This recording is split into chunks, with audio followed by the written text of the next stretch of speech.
Hi, welcome to Your Great Journey. Each week we offer you brief tips, techniques, and insights to help you move in positive directions and master big change. For more information, please visit yourgreatjourney.com.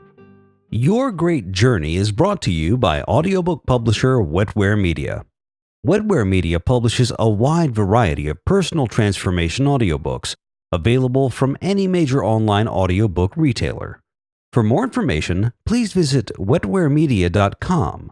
That's wetwaremedia.com.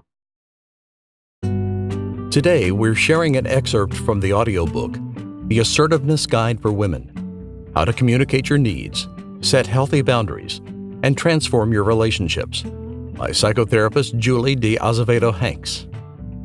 This audiobook is a thoughtful, proactive guide designed to help women become more aware of thoughts and feelings, ask for what they need, set boundaries, and speak truthfully for a more fulfilling life. In this excerpt, Dr. de Azevedo Hanks shares a toolbox for dealing with difficult conversations. If you've ever been bothered by a friend, coworker, child, or partner, but found yourself uncertain about how to have a difficult conversation with that person, then you'll appreciate these concrete steps.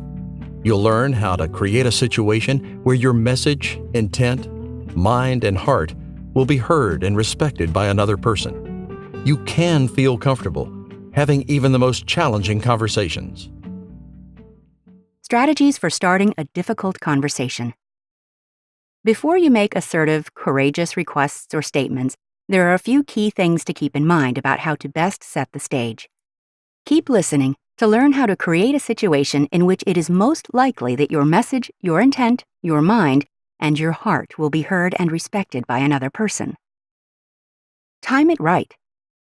In comedy, timing is everything. A great joke can fall flat if the comedian's timing is only slightly off.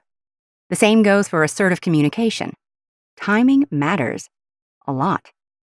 It's a good idea to wait until your emotions are soothed enough to enter wise mind and identify and balance your emotions in a way that matches the message you're trying to convey. Responding while experiencing an emotional flood is generally not the time to assert yourself. One exception would be in the case of physical self-protection, in the face of imminent danger to you or someone else. That is the reason we have the fight, flight, or freeze response. As we discussed in Chapter 1, this survival response can help us run away from danger. However, most of the danger we face isn't physical danger. Instead, it's psychological and relational, and a quick emotional response may not be the best solution to the situation. Here's an example of how better timing could have avoided a conflict. One day, a good friend had spoken to me in a very harsh and accusing tone. Sword stance. She was obviously upset, but I couldn't figure out what she was mad about.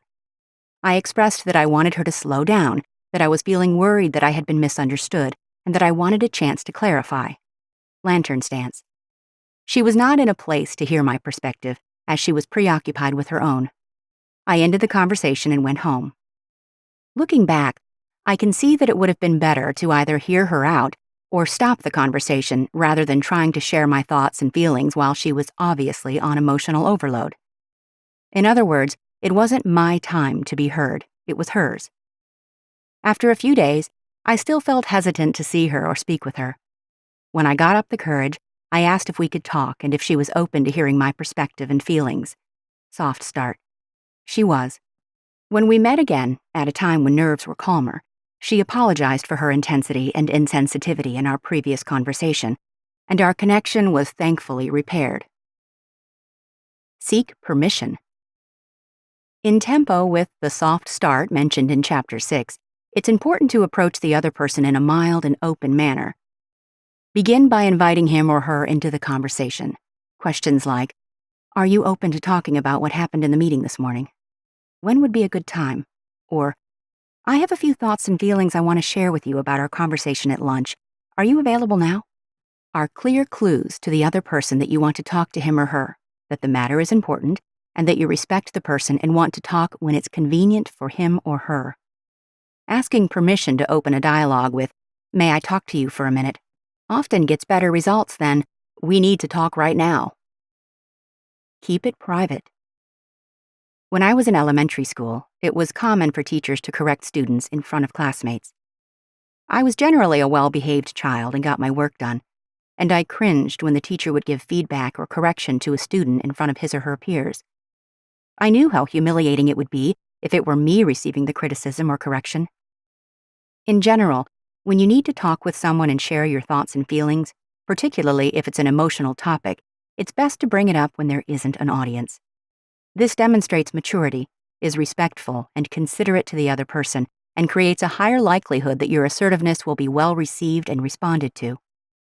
For example, if your mother-in-law is giving unsolicited parenting advice, instead of rolling your eyes and smirking in front of the extended family, hoping she gets the message, it would be better to pull her aside for a private chat and say, "I feel sad and mad when you suggest how I should parent my son because I think you don't trust me to be a good mother." It is much more likely that your assertive communication will be heard and valued if the person you're talking to isn't also having to manage feelings of humiliation or shame because other people are witnessing the conversation. Put down your crystal ball. We often get stuck in certain relationship patterns and repeat them over and over again. That's just what we do. And since relationships are circular and mutually created, it's easy to think that you can always predict how someone you know well will respond to your assertive communication based on your past interactions. My two youngest kids are masters at this. If they've had a disagreement or fight, they both will come to me hoping to align me with their point of view and solve their dilemma. When I direct them back to each other, they often say things like, "I've tried that before. She never listens to me." Or, "He'll just say, 'No, I didn't,' and slam the door in my face." It's like they've already played out the conversation in their minds and are 100% certain of the outcome. While we often do some sort of predicting the outcome of future conversations, we may inadvertently be reinforcing that particular outcome by our expectation or certainty that we already know the outcome. For example, if I go into a meeting with an employee who is going to be written up for failure to perform a particular aspect of his job, and I know that he will become defensive and start blaming and belittling me, then I may unknowingly present the feedback to him in a way that makes it more likely that he will actually behave in the way I assumed he would respond. And the truth is that we all like to be right about our predictions of others. It makes us feel in control. But too often, in expecting and preparing for the worst, we actually foster an outcome that we don't want. I'm not saying don't rehearse the conversations in your mind. It's a good idea to mentally and emotionally prepare for any outcome or reaction. I am saying that rehearsing conversations in your mind and envisioning the other person hearing you and validating you makes it more likely that your communication will be clearly received by the other person. It's the concept of a self-fulfilling prophecy. You want to be right, so we act in ways that make our predictions or beliefs about other people come true. Also, listen to what the other person has to say.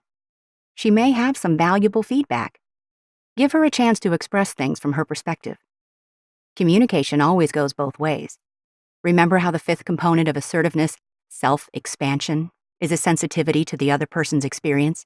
This comes into play here. Breathe. Just breathe. If you're feeling intense, overwhelming emotions, it's probably best to wait a while until you assert yourself.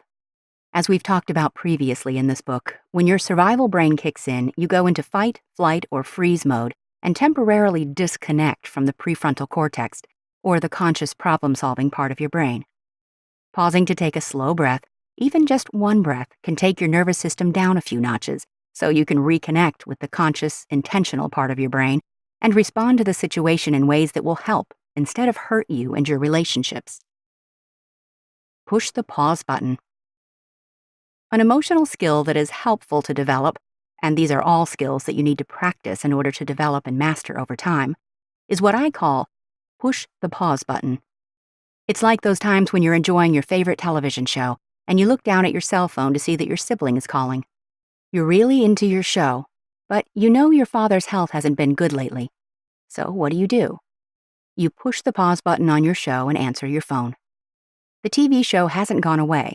It's just stopped temporarily while you attend to something more pressing. It is the same with our emotions.